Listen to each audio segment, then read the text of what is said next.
Friends, welcome back to my channel Rajiv MLM. Friends, मैं हाजिर हूं फिर आपके सामने एक नए टॉपिक के साथ और वो टॉपिक है भाग्य उनकी मदद करता है जो अपनी मदद खुद करते हैं। फ्रेंड्स, भाग्य उनकी मदद करता है जो अपनी मदद खुद करते हैं।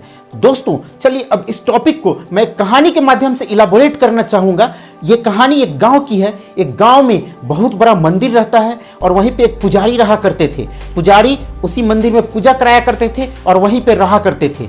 एक बार की बात है कि गांव में भयंकर बाढ़ आई और बाढ़ आई तो प्रशासन की तरफ से अनाउंस कराया गया कि सभी लोग गांव को खाली कर दें और सुरक्षित स्थानों पे बांध पे चले जाएं।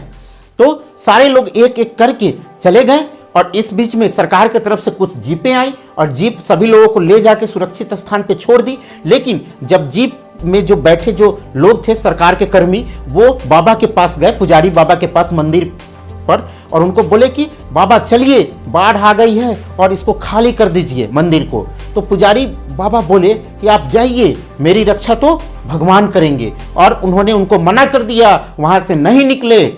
जब जल स्तर और बढ़ने लगा तो क्या हुआ कि बाबा छत जो होता है मंदिर का उस पे चले गए और तभी सरकार के तरफ से, प्रशासन के तरफ से नाव भेजा गया देखने के लिए कि कहीं कोई बचा हुआ तो नहीं है, कहीं कोई छूटा हुआ तो नहीं है। तो क्या हुआ कि बाबा को जाके नाव वाला बोला कि बाबा आप क्या कीजिए ना कि इस नाव में बैठ जाइए, मैं आपको सुरक्षित स्थान पे छोड़ दूंगा, पहुंचा दूंगा। तो बाबा ने फिर नाव वाले को मना कर दिया, कहा कि आप जजमान आप जाइए, आप सुरक्षित स्थान पर, मेरी रक्षा तो भगवान करेंगे, मेरा भाग्य रक्षा करेगा। तो ऐसा कह के फिर पंडित जी ने, पुजारी जी ने उस नाव वाले को वापस भेज दिया। अब पानी का स्तर और बढ़ने लगा।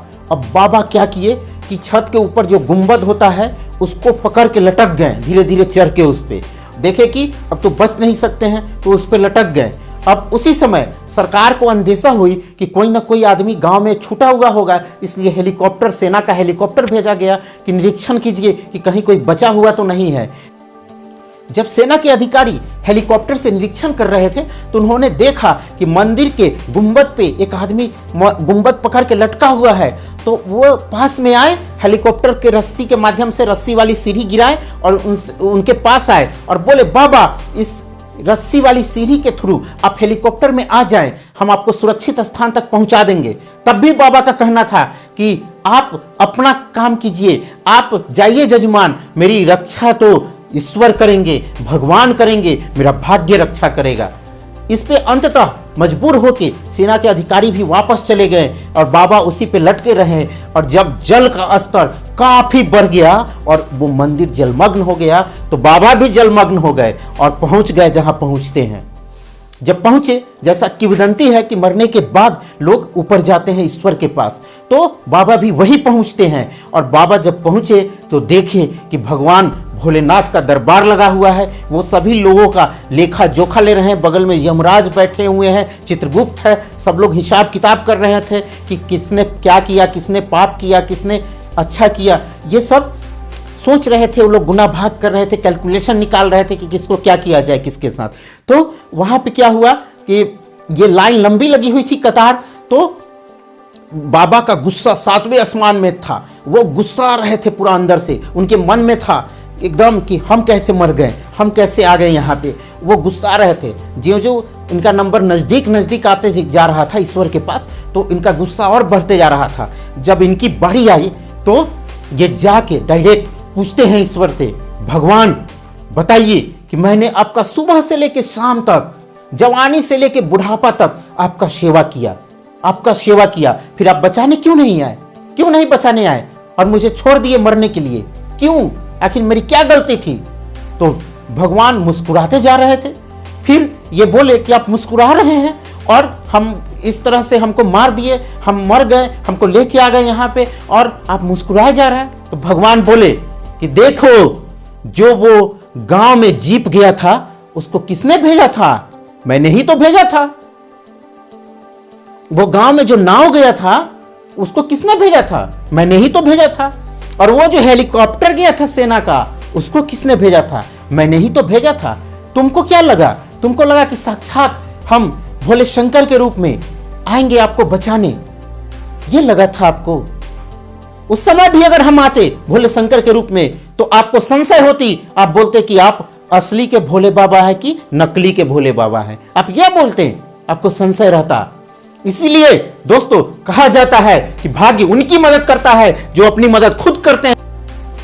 इसलिए फ्रेंड्स, भाग्य पे भरोसा मत कीजिए, अपने कर्म पे भरोसा रखिए, अपनी हिम्मत पे भरोसा रखिए, अपने साहस पे के बल पे आगे बढ़ना है, ना कि भाग्य के बल पे। भाग्य के भरोसे मत बैठिए, क्या पता भाग्य भी आपके भरोसे कभी बैठा हो। कहा गया है ना, ये मशहूर फिल्म का डायलॉग है कि भाग्य के भरोसे मत बैठो, क्या पता भाग्य भी कहीं आपके भरोसे बैठा हो कि वही करेगा कुछ, वही आगे बढ़ेगा और वही अपने आप को बढ़ाएगा। इसीलिए दोस्तों अपने आप को आशावादी बनाइए, मेहनती बनाइए, कर्मठ बनाइए, कर्मशील बनाइए, लगनशील बनाइए, न कि भाग्यवादी बनाइए।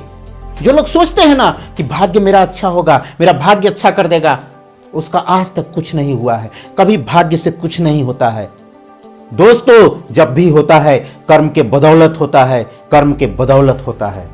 हारने वाले ये सोचते हैं कि वक्त ने, किस्मत ने उनके साथ नाइंसाफी की है। वो केवल अपने रुकावटों के बारे में सोचते हैं, अपनी बदकिस्मती के बारे में सोचते हैं। वो ये नहीं सोचते कि जिन्होंने भी सफलता अर्जित की है वो भी उन्हीं रुकावटों का सामना करके आगे बढ़ा है, उन रुकावटों से वो विचलित नहीं हुए हैं, ये नहीं सोचते। वो केवल नेगेटिव ही नेगेटिव सोचते जाते हैं। दोस्तों भाग्यवादी नजरिए से उबरने का एक ही तरीका है कि अपने कर्म पे विश्वास करे, किस्मत पे विश्वास ना करे, कर्म पे विश्वास करे, अपने नतीजे पे विश्वास करे और जो भी कमियां रह गई हैं उनको हटा के, साइड करके, उनको दुरुस्त करके आगे बढ़े। फ्रेंड्स अगर आपको ये वीडियो अच्छी लगी हो ना तो ज्यादा से ज्यादा लोगों तक शेयर कीजिए और इस वीडियो को लाइक कीजिए। फ्रेंड्स अगर आप मेरी वीडियो को YouTube पे देख रहे हैं तो आप क्या कीजिए कि मेरे चैनल राजीव MLM को सब्सक्राइब कीजिए और बेल आइकन भी प्रेस कीजिए ताकि मेरी वीडियो की सबसे पहले आपको नोटिफिकेशन मिल जाए जो भी वीडियो मैं अपलोड करूं। और अगर आप फेसबुक पे देख रहे हैं तो फेसबुक पे राजीव MLM का पेज है, उसे लाइक कीजिए, फॉलो कीजिए और शेयर कीजिए। Thanks for watching and thank you very much friends.